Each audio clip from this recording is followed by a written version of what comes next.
It's been a bit since I've been in my shop and been able to get my creative juices going. My husband and I have been taking on this huge yard project where we've redone our sprinkler system, added 3 additional lines. We started planning over a month ago. We also decided to run power from the garage to my front mound so I could have outlets for my Halloween and Christmas decorations.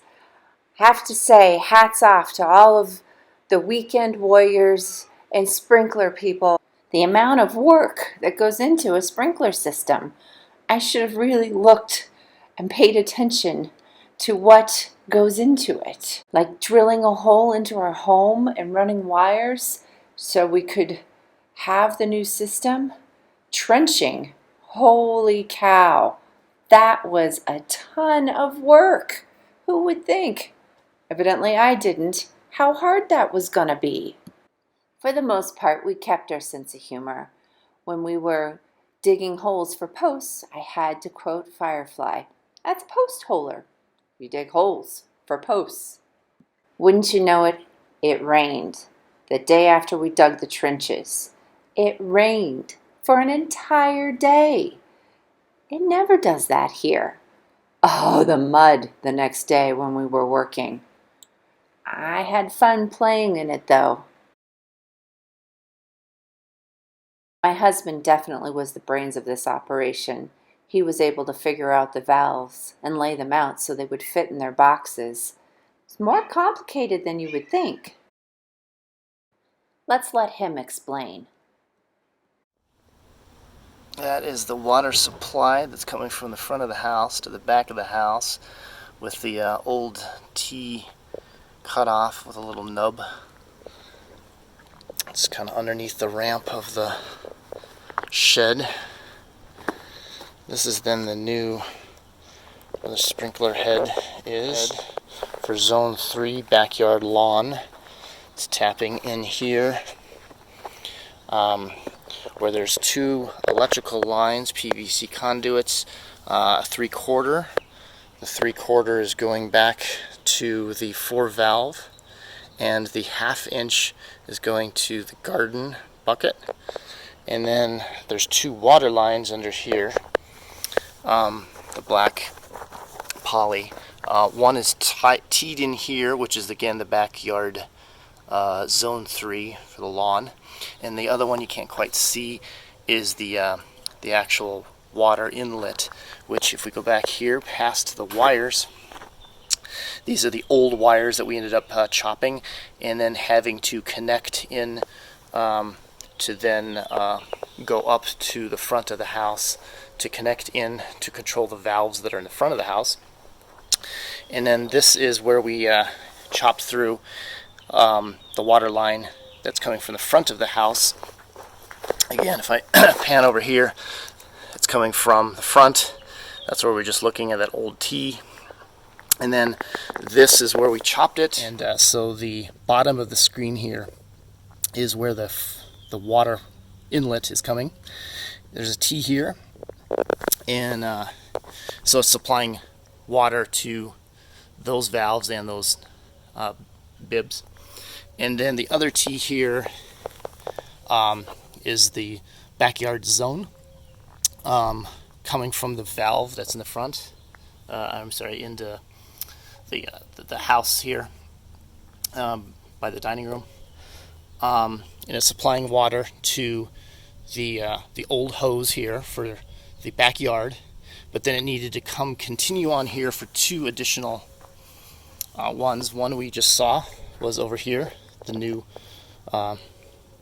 sprinkler head, and it also needed to continue on here to get to the sprinkler head that's by the corner of the garden right there. And then this particular sprinkler head actually goes into the garden here. It's the one on the right, and then it goes down through this guy, takes a 90 and goes that way.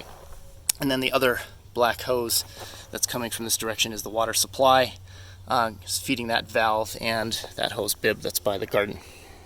and then that valve is coming back out and feeding this the garden. And then the other T90 is right here for the water supply, supplying water for the for the 4-valve box that's over here. And so there's the 4-valve box, and these 4 valves are supplying lower pressure. They all have pressure regulators on them, going to the back of the pergola, the 4 lines. The one on the right, what I'm calling number 4, is actually supplying water to refill the fountain. Number 3 is supplying water to refill bird baths. Number 2 is supplying water to the pergola, any hanging plants that we actually have on the pergola. And then number 1 will supply water to any of the ground items that we'll have, and it will run all the way to the back of the yard to supply water also to any of the things that are there in the very back in the corner, as well as any of the items that are going to be over here by Merle's on the ground as well. And that's it. Now comes the wiring, way above my pay grade. Again, let's let my husband explain the process of what he did.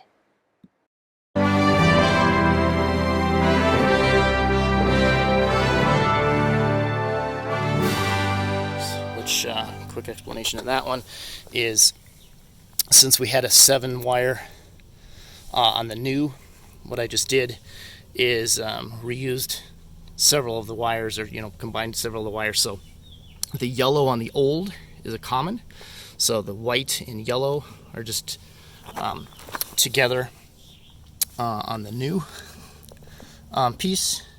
We then combined red and green for another zone.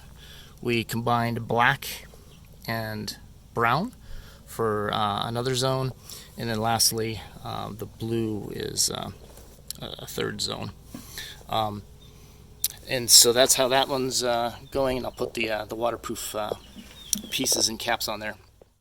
While he was doing that, I decided that I should try doing fertilizer spikes into our yard. It did not go so well. The drill got away from me.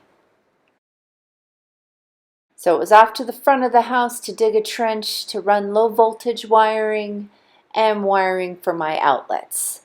Oh, it was hot because it was in the sun, and rocky, digging through rocks.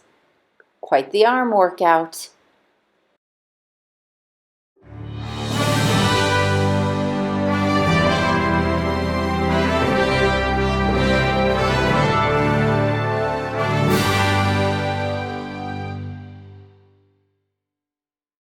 Ask and you shall receive.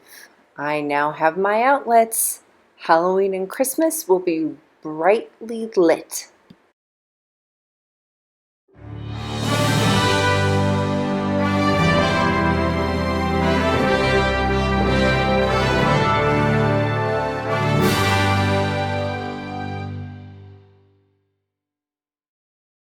These are the basalt lights my husband is making.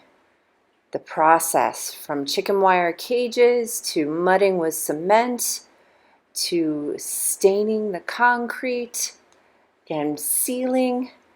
Oh my goodness, the work. But in the end, they're so beautiful. Amazing. Now, with the push of a button, I have several zones that I can water. And it just is so easy to make sure that my garden is getting the amount of water that it needs. We also have a hose that is so much more easier to manage.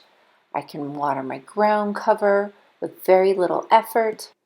Behind the pergola, we have it set up where we've run PVC and wires. So we can have an outlet back here. There I can plug in extension cords. It's really nice. Trip lines are set up for our vines that we're trying to get to crawl up our pergola. And then this is going up top to all of my plants on the front of the pergola.